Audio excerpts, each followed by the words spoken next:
On lui avait confié les clés, les plantes, les portes à verrouiller. Pas par confiance, mais par commodité. Une femme qu'on ne prend plus dans les bagages, qu'on laisse derrière sans même se demander si elle aurait voulu venir. Le départ fut bruyant. Rires, valises, promesses de plage grecque et de fruits de mer frais.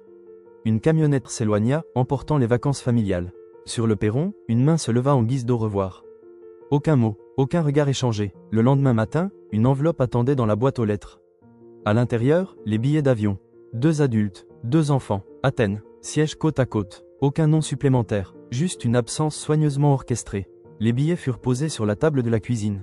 Une tasse de thé fut préparée, comme un rituel pour calmer les tremblements.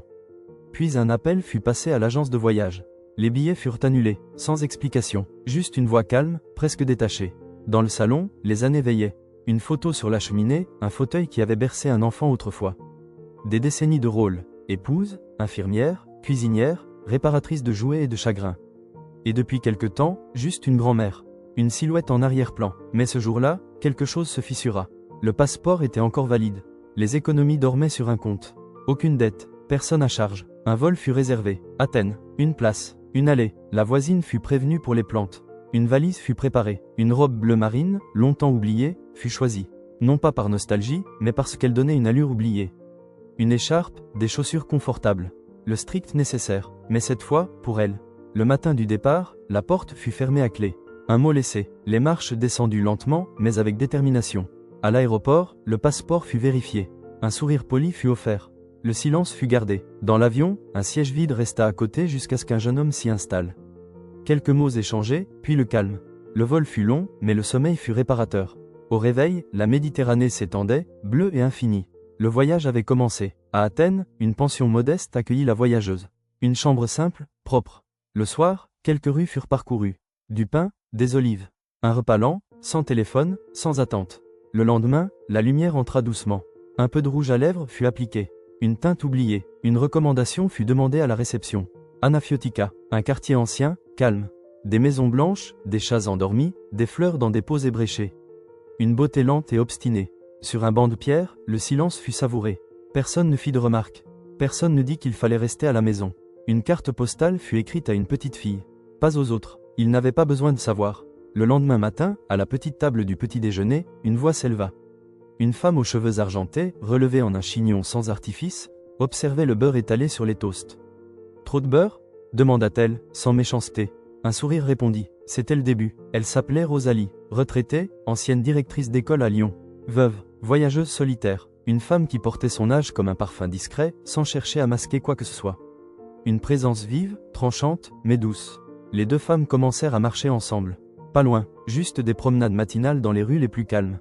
Rosalie remarquait les choses que les autres ignoraient. Un volet peint en lilas, un chien endormi près d'une statue. Pas de photos, pas de filtre, juste le regard. Sous une terrasse couverte de vignes, le vin blanc fut servi frais. Rosalie parla de ses élèves, surtout des perturbateurs qu'elle aimait secrètement. L'autre femme parla de son jardin, des tomates qui ne coopéraient jamais. Puis vint la question, « Et votre famille ?» Une pause. Une réponse simple. Il pensait qu'elle était trop vieille pour voyager. Rosalie ne réagit pas avec indignation. Juste une gorgée de vin. « Vous êtes ici. » Ils avaient donc tort. Cette nuit-là, le sommeil ne vint pas. Le plafond fut fixé pendant des heures. Les souvenirs affluèrent. Les anniversaires cuisinés mais jamais savourés, les voyages financés mais jamais proposés. Des années à croire qu'il fallait rester disponible. Qu'on avait besoin d'elle. Mais en réalité, on avait juste besoin de sa présence, pas de sa personne. Le matin suivant, Rosalie frappa à la porte. Une carte pliée sous le bras. Une lueur dans les yeux. « Florence, dit-elle, ce n'est pas loin, j'ai toujours voulu voir les offices. Et vous ?» Une hésitation. Puis un sourire. Pourquoi pas? Des billets de train furent réservés.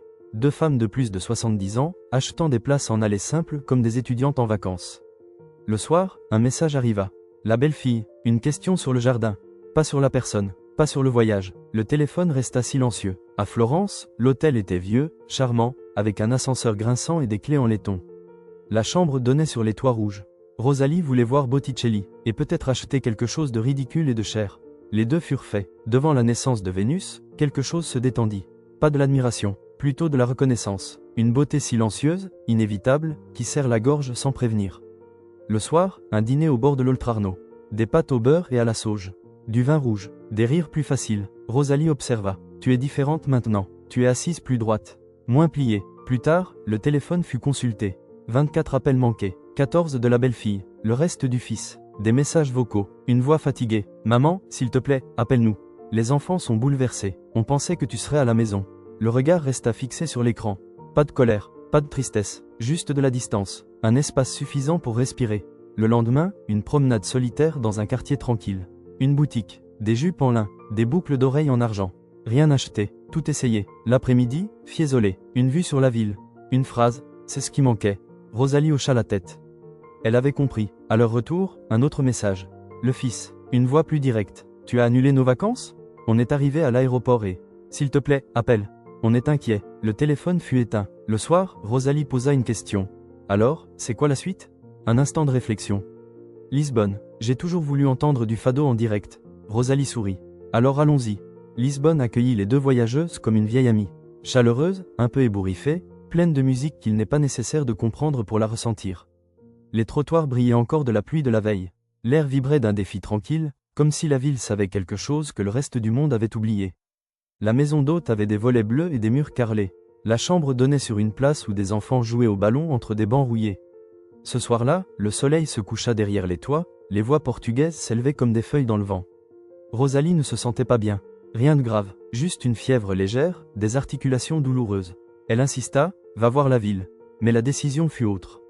Du thé fut préparé, un livre fut lu à voix haute. L'après-midi s'écoula lentement, paisiblement. Elle s'endormit au milieu d'un paragraphe, le visage apaisé. Cela rappela les gestes oubliés, ceux qu'on fait par amour, pas par devoir. Cette fois, il n'y avait ni obligation ni attente. Juste un choix. Le soir, un repas simple fut cuisiné. Des œufs, du pain, des tomates achetées au coin de la rue. Le vendeur avait souri comme à une vieille connaissance. Le dîner se fit sur le balcon, enveloppé dans des châles. Rosalie retrouva ses couleurs. Sa voix était plus forte. Merci, dit-elle, pour ne pas être partie. Le lendemain matin, le fado résonna depuis la place. Une voix fêlée, mais vraie. Une chanson plus ancienne que la tristesse. Le balcon devint un refuge. Pieds nus, bras croisés, la musique s'installa dans les eaux.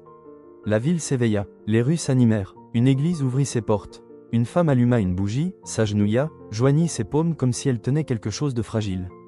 Le téléphone fut allumé, 5 nouveaux messages. La belle-fille, ce n'est pas drôle, Hélène. Le fils. Tu t'es fait comprendre. Mais qu'avait-il compris? Aucun mot n'avait été prononcé depuis le départ. Rosalie observa sans commenter. Elle versa du thé, tendit la tasse. Le silence fut respecté. Le soir, un bar à fado fut trouvé, niché entre deux ruelles. Pas de menu, pas de touristes, juste des voix locales, des vers qui s'entrechoquent, et une femme dont la voix ressemblait à de la soie rouillée. Elle chantait l'abandon, la résilience, le fait de se relever. Chaque mot résonnait, pas pour elle, mais elle comprenait tout. La lettre arriva pliée en 3, glissée sous la porte. Pas de timbre, pas d'enveloppe, juste un nom écrit à la hâte. Le fils. 3 paragraphes, une inquiétude, une demande de retour, pas d'excuse, pas de reconnaissance, juste une gêne face à l'absence. La lettre fut rangée dans le tiroir. Rosalie se tourna vers elle. Petit déjeuner ou lamentation sur la plume faible des fils décevants. Un rire s'échappa. Le pain sucré et le café fort adoucirent la matinée. Rosalie parla des itinéraires de tramway, du musée des Tuiles. Mais les pensées restaient tournées vers la lettre. Et vers le silence qui avait précédé. Le départ n'était pas une punition. C'était une réponse. Une façon de dire « assez ». Assez de demander une place à une table qui rétrécissait chaque année. Les anniversaires étaient devenus des SMS. Les vacances, des excuses. Même les fêtes familiales s'accompagnaient d'une compréhension silencieuse, elles n'étaient plus incluses. Pas parce qu'elle avait cessé d'aimer, mais parce qu'ils avaient cessé de la voir. Plus tard, au bord de la rivière, les bateaux dérivaient lentement. Les pigeons se disputaient les miettes. Les mains reposaient sur les genoux, aussi calmes que l'eau. Une pensée pour Amélia, 16 ans, trop d'eyeliner, des messages pleins de filtres. La dernière conversation parlait d'eux. Elle l'appelait « l'homme qui murmure à l'oreille des œufs ». Un message fut écrit « Chérie, je vais bien. Je voyage. Je ne suis pas en colère. J'avais juste besoin d'un peu de ciel. Je t'aime ». Le bouton d'envoi fut pressé sans hésitation. Rosalie arriva avec 2 sacs en papier. Pastéis de nata. On ne quitte pas Lisbonne sans ça. Le goûter se fit en silence, les ombres s'allongeaient. Le gérant s'approcha. « Madame Hélène, votre belle-fille a appelé. Elle est inquiète. Vous manquez aux enfants. » Un hochement de tête. « Merci. Une question. Vous voulez la rappeler ?» Une réponse. « Non. » Le sommeil fut profond cette nuit-là. Le genre de sommeil qu'on trouve quand on cesse d'attendre d'être nécessaire et qu'on commence à choisir d'être entier. Le matin, Rosalie montra 2 horaires de train. Madrid ou Séville. Le ciel était sans nuages. La rue sentait les châtaignes grillées et les freins de bus. « Séville, dit-elle. Voyons ce qu'on m'a dit que je ne pouvais plus faire. » Séville brûlait dans les eaux. Pas seulement par la chaleur, mais par la vie. Une ville qui ne demandait pas la permission d'exister. Elle existait, audacieuse, fière, sans complexe. L'hôtel était modeste, niché entre une boulangerie et une boutique de chaussures. Le balcon donnait sur une cour d'orangers. Rosalie déclara: « Cet endroit demande des boucles d'oreilles. » Elle emporta. L'autre femme épingla ses cheveux. Le rouge à lèvres, presque vide, fut appliqué. Pour la première fois depuis des années, l'idée d'en acheter un autre surgit. La sortie fut spontanée, les rues vibraient, le son des applaudissements mena à une cour où un groupe jouait du flamenco. Une femme dansait, pas pour les caméras, pas pour les pourboires, pour elle-même, une présence entière, une force tranquille. Rosalie murmura: « Elle est plus âgée que nous. » Les pieds de la danseuse frappaient le sol comme une promesse.